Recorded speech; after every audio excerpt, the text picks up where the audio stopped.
Good evening, I'm Dennis Ward. Welcome to APTN National News. For Minigazzabi Anishinaabe, formerly known as the Pine Creek First Nation, some 430 kilometers northwest of Winnipeg, it's about healing. For the Archbishop of the Winnipeg Diocese, it's about clarity. An excavation for potential unmarked graves is set to begin in the basement of Our Lady of Seven Sorrows Roman Catholic Church, a decades-old fixture in the First Nation along the edge of Lake Winnipegosis. APTN's Leanne Sanders was there as officials talked about the work ahead. Stories told from elders and those who have passed on about what happened here. Manitoba Anishinaabe Chief Derek Nepenak says a committee has been hard at work for 2 years, anxious to get to the truth of what may have happened at Pine Creek Indian Residential School. It all started with the findings in Kamloops in 2021. There's been knowledge for a long time of possible burials under the church.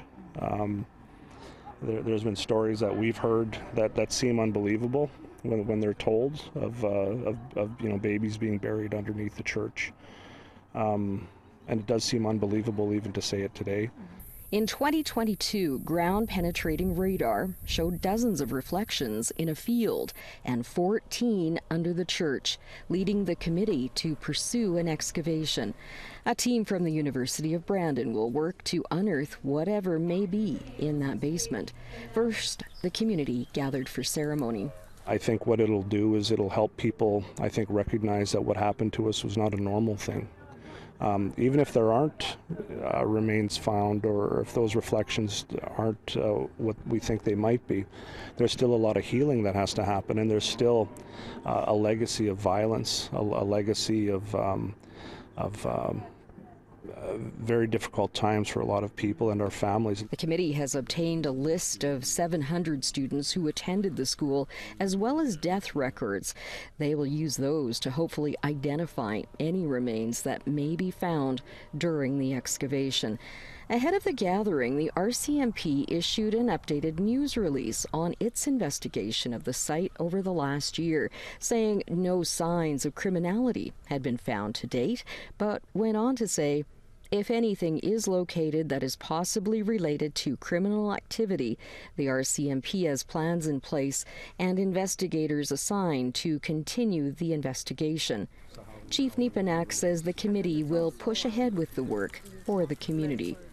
In order to protect that process, we've got to ensure that people within our circle are operating and understanding that this is our process as a community, it's our healing, and we can't allow for institutions to try to take care and control or authority in any way of our process. Otherwise, we're just back at square one again, succumbing to the will of these institutions that have oftentimes failed us in the past. For committee member Brenda Catchaway, the search and excavation are more personal, as her mother and many relatives attended Pine Creek Residential School.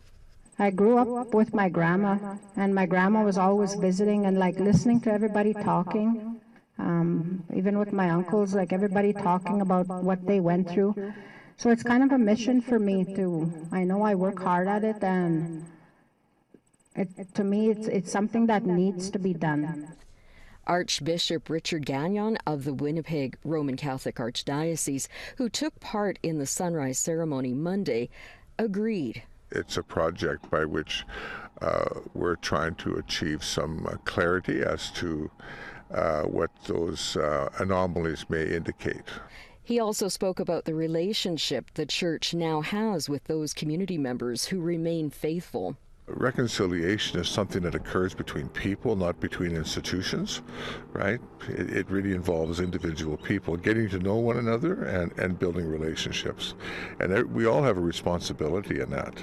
Forensic anthropologist Emily Holland and her team will start in a small room where, according to Catchaway, the bodies of community members who had passed away during the winter months were stored until they could be properly buried. One reflection was found by the ground-penetrating radar in that room. Holland says an elder on the committee asked that any remains not be moved unnecessarily. If we do find an individual in this context, we have to be able to excavate them and then put them somewhere safe, right? So they'll be excavated and then they'll go in the community built box with the blankets and having opportunity for community ceremony as needed. And then they can be placed in that room. That door can be shut, the church is locked every night, so then we know they're in a safe and secure place. Leanne Sanders, APTN National News, Winnipeg. Influencers and activists have taken to TikTok to push for a search of 2 Indigenous women's remains at a Winnipeg landfill site. Search the landfill. Search the landfills. Search the landfill. Search them landfills. The video features over 20 TikTok creators and social media influencers. That includes Cambria Harris, the daughter of Morgan Harris, one of the slain women whose remains are believed to be in the Prairie Green landfill. Well-known TikTokers like 420 Dogface, 208, and comedian Sherry McKay also lent their voice. The TikTok has garnered more than 200,000 views and has reached an audience as far away as Europe. Creator Jody Leigh Pacey says she's pleased the video is creating awareness. Honestly, I think it was like a vision because I've been trying to think of ways to show awareness towards Camp Morgan and what's happening at Brady Landfill in Winnipeg. And then it just came to me like a vision. So I wanted to get like as much TikTok creators as I could to help boost the message, right? Well, as advocates and creators continue to demand searches of Winnipeg landfills for the remains of missing women, the Assembly of Manitoba Chiefs is offering feasibility scenarios on how it may be done. But that has led to no budging on the province's position to not support the searches. AMC Grand Chief Kathy Merrick joins me now. Grand Chief Merrick, thanks so much for being with us. The province of Manitoba is still saying that concerns continue with the landfill searches despite AMC producing technical information that says it's feasible. What's your response to the province's ongoing position here? I'm still very disappointed in terms of their response to our feasibility study that was conducted through professional people and through the technical committee. We were able to answer their questions. We were able to demonstrate what needed to be said back to the province, and they're still unwilling to come to the table or to come to inform us as to what their status is going to be in terms of the landfill. Now, Scott Gillingham, Winnipeg's mayor, is supporting a search but not putting up funds to help. How does municipal support help realize the goal of searching? I applaud the mayor for being able to sit down with us and being able to understand as to where we're coming from, and that his support is there. We're not looking for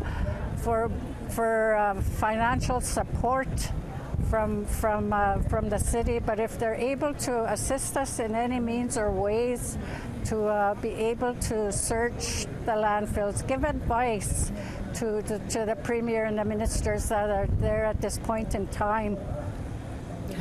Grand Chief, how is AMC going to keep the pressure on here? AMC is going to keep on pressing. If we need to go outside of the province, if we need to go to the federal government, and for them to be able to support and to be able to ensure that we do what needs to be done. And it's been done elsewhere. It's only in the province of Manitoba that they don't want to come and to do a search. And we've proven to them that it can be done. Now, Minister Mark Miller keeps saying that he supports the idea and criticizing the Manitoba government, but have you had any firm commitments from the government of Canada? We haven't had any firm commitment, but they're saying that they're going to be able to support. But it's up to the province, because the landfill is in the province of Manitoba, and the Premier is responsible as well to be able to ensure that it can be done. So I don't know why only in the province of Manitoba is there this hesitant to search landfills for our women. Our women should not be in landfills in this province, and there's a lot of people that are missing, and we want to start this process for the families. Every time that they do interviews, every time that people ask them questions, the hurt and pain resurface for the families and for the young daughters and for the aunties. Grand Chief, we'll have to leave it there, but do appreciate you taking some time for us today. Okay, thank you. The federal government announced a bilateral agreement to end gender-based violence with Saskatchewan on Tuesday. Saskatchewan's just one of a number of provincial announcements planned on this issue by Ottawa. Ottawa will be investing $20.3 million over 4 years in the province as part of the agreement. The National Action Plan to End Gender-Based Violence is based on increasing prevention efforts and reaching underserved and at-risk populations. Marcia Ian is the Minister for Women and Gender Equality.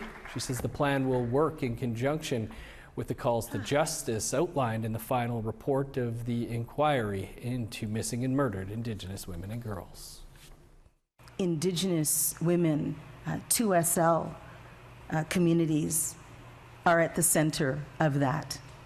And so it is very much a collaboration, and it is across governments collaboration, and so they go hand in hand. These aren't siloed things. These are working together to do this. Shoal Lake 40 First Nation has launched a lawsuit against the City of Winnipeg and the federal government, seeking compensation for the devastating impacts of the Winnipeg Aqueduct. The construction of the aqueduct that continues to provide water to the City of Winnipeg left the community isolated and without road access to the mainland for more than a century. In 1915, Canada authorized the expropriation of Shoal Lake 40's reserve lands so that Winnipeg could transport clean drinking water from Shoal Lake to the city. For over 100 years, the community was only accessible by ice road in the winter or boat in the summer. It wasn't until 2019 that the nation that straddles the Ontario-Manitoba border finally had a road built connecting the community to the Trans-Canada Highway. Road access has since made it possible for the First Nation to upgrade their water treatment plant system in 2021, and that ended a 24-year boil water advisory. The Tahltan central government in northwest BC is raising alarm over a mining project on its traditional territory, and it's calling on the province to do something about it. The project in question is Doubleview Gold Corporation's HAP property northwest of the community of Telegraph Creek. The Tahltan say the project is in a highly sensitive area. The nation and the mining company had previous conflicts over operations at the site in recent years. The Tahltan are currently pursuing a territory-wide land use planning initiative and new frameworks with the province. They say it's now time the province of BC steps in to ensure Doubleview and corporations like it aren't granted any further permits or interests within their traditional territory. We expect the province to step up and to sort things out with Doubleview. And if they don't, then there's going to be probably a lot more conflict in terms of taking action on the ground, potentially going through court processes. We don't want to do that. We've been very patient, but at this stage, we feel like we have no choice because we're just not getting the results. The province of BC, in an emailed statement, says in part they are working closely with the First Nation and will work in partnership to identify areas of concern. Time for a quick break. When we come back, we'll speak with a survivor of the lesser-known Indian boarding homes program. Stick around.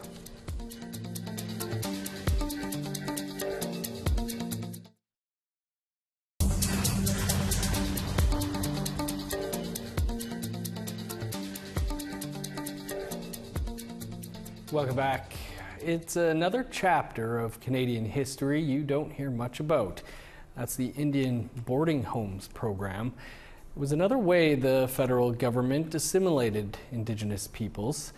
Reginald Percival was sent to a boarding home in Surrey from his home community in northern BC. I had a chance to speak with Reginald on Monday. Reginald, thanks for taking the time to speak with us today about no doubt a very difficult topic. First off, though, for some of our viewers, can you explain the difference between residential schools and the boarding homes program? Yes. The Indian boarding home program was a federal government program that was managed by Indian Affairs. And the removal of children from their communities to attend public schools and put into private homes. But many of our members in Tsilhqotsi territory not only got sent to residential schools, but they also got sent to what we called the Indian boarding home program. When they ran out of room, space at the residential programs, they signed agreements with the province of British Columbia and Alberta to place us in public schools. And now the federal government settled the class action lawsuit to compensate residential school survivors, but there was no mention of those who went to boarding homes. What are you doing now to try and ensure those survivors also get compensated?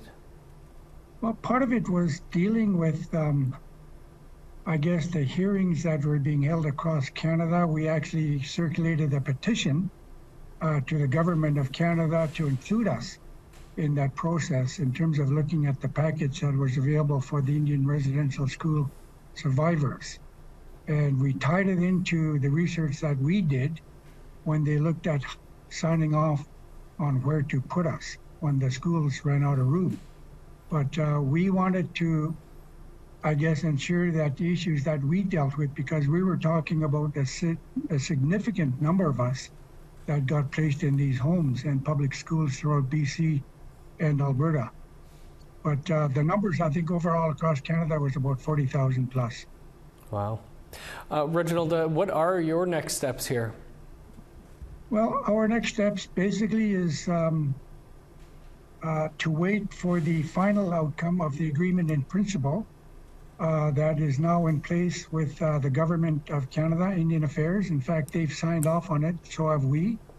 And basically now it's a waiting game in terms of looking at how this process will work. And we've got an outline of how that's going to work in terms of the application process. So it's been a long haul, and I'm actually looking forward to it. The only thing I'm really sad about is that a number of our people, because we're in the same age category as many of the residential school survivors, and we're all in our late 60s, some of us in our 70s. And some of my best friends, in fact, have not survived to see this day when we get the notice from Canada saying that they agree in principle to this and have signed off on it, which includes, I guess, the different levels of compensation that would be available to you depending on what happened to you in the homes and at the school. Yep, sad indeed there, Reginald. Well, we wish you and your fellow survivors all the best here and appreciate you taking some time for us to speak about this. No problem. I'm just glad that we were able to survive and all of the abuse that we endured. We're able to deal with those in terms of some of the trauma that we're trying to live with now. So thank you again for bringing some attention to this issue. It is appreciated. Time to step aside for one more quick break, but still to come, we'll take a bigger look back on the winners of the North American Indigenous Games.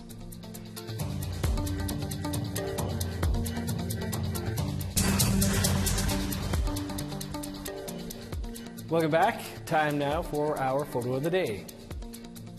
And a beautiful looking day at Buttes Inlet on the coast of British Columbia.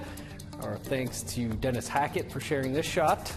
If you want to be featured as our photo of the day, you can email your pictures to share@aptn.ca, or you can tag us on Instagram. Now let's take a look at Wednesday's weather forecast. Starting on the east coast, 29 with showers for Halifax, 28 and rain in Fredericton. Rain and 21 for Kuujjuaq, rain in Nain and a high of 13. 30 for Montreal, cloudy, and 26 for Chibougamau.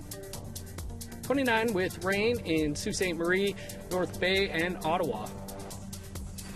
25 with showers in Thunder Bay, rain, and 27 for Sioux Lookout.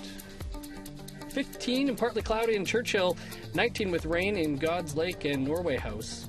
30 with showers for Winnipeg, 28 with rain in Dauphin.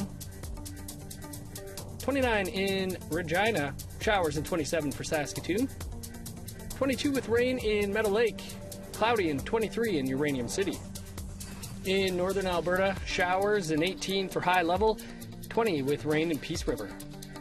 Sun's out and 24 in Calgary, 28 under the sun in Lethbridge. 21 with showers in Vancouver, sunny and 28 in Kamloops. 17 with rain in Prince George, partly cloudy and 21 in Smithers. 26 with showers in Old Crow, rain and 29 in Dawson. 25 for Yellowknife and Fort Simpson, smoke, and 26 in Norman Wells. 16 with showers in Sax Harbor, 25 with the sun out in Inuvik. 16 for Chesterfield and Arviette. 18 in Resolute, 19 for Joe Haven.